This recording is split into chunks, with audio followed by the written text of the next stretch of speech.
Kar amacı gütmeyen medya kuruluşu illegal okyanus projesi tarafından yapılan 4 yıllık bir soruşturma, Çin Komünist Partisi rejiminin kontrolündeki balıkçılık endüstrisinde yaygın olarak Uygur Türklerinin köle işçi olarak zorla çalıştırıldığını açığa çıkardı. Kapsamlı ve uzun süren soruşturma sonucu elde edilen bulgular, Çin eyaletlerindeki deniz ürünleri işletmeleri ve devasa deniz ürünü işleme tesislerinde Uygurların zorla çalıştırılmasının yaygın olduğunu gösterirken, Çin'in açık deniz balıkçı filosunda zorla alıkonulan Uygurları mercek altına alarak Çinli yetkililerin mürettebatı aylarca hatta yıllarca korkunç koşullar altında denizde tuttuğu ve işçilerin bu süreçte karşılaştığı ölümcül riskleri göz ardı ederek çalışmaya zorladığını gözler önüne serdi. Raporda ayrıca Çin'in balıkçılık sektöründe Uygur zorla çalıştırmayı etkin kullandığı ve bu ünitelerde işlenen deniz ürünlerinin birçok ülkeye ihraç edildiğini ortaya koydu.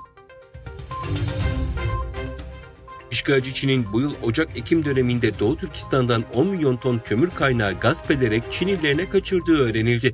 Çin Propaganda Ağı Tanrı Dağı sitesinde yer alan 11 Ekim tarihli habere göre Çin Enerji Grubu'nun Doğu Türkistan'daki sözde Xinjiang şubesi Çin'in enerji ihtiyaçlarını karşılamak için bu yıl başından itibaren toplamda 10 milyon tondan fazla kömür kaynağını yağmalayarak Çinlilerine transfer ettiğini açıkladı.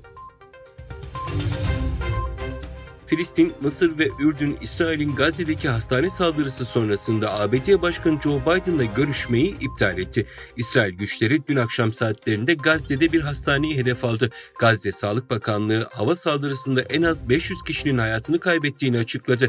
Biden'ın Tel Aviv'de İsrail Başbakanı Benjamin Netanyahu ile görüşmesi ardından Ürdün'e geçerek Ürdün Kralı Abdullah, Mısır Cumhurbaşkanı Abdülfettah Es-Sisi ve Filistin Devlet Başkanı Mahmut Abbas'la bir araya gelmesi bekleniyor.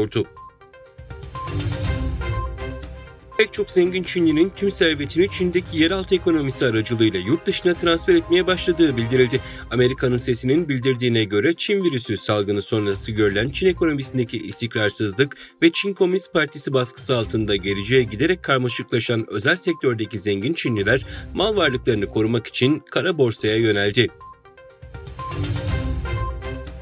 Çin Devlet Başkanı Xi Jinping, Pekin'de düzenlenen 3. Kuşak ve Yol Forumu için ülkesini ziyaret eden Kazakistan Cumhurbaşkanı Kasım-Jomart Tokayev ile görüştü.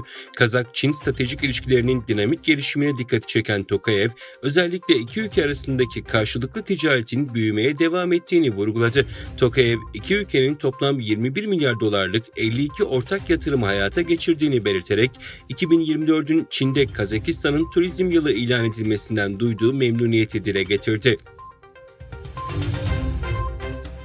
Çin'le olan ekonomi ilişkileri sonucunda borç batağına düşen Sri Lanka, son zamanlarda artan borç krizi nedeniyle Çin'le bir kredi anlaşması daha yapmak zorunda kaldı. Sri Lanka Maliye Bakanlığı tarafından 12 Ekim'de yapılan açıklamaya göre Sri Lanka, ülkenin artan borcunun yaklaşık 4,2 milyar dolarlık kısmını yönetmek için Çin İhracat İthalat Bankası Exim Bank'la bir anlaşma imzaladı.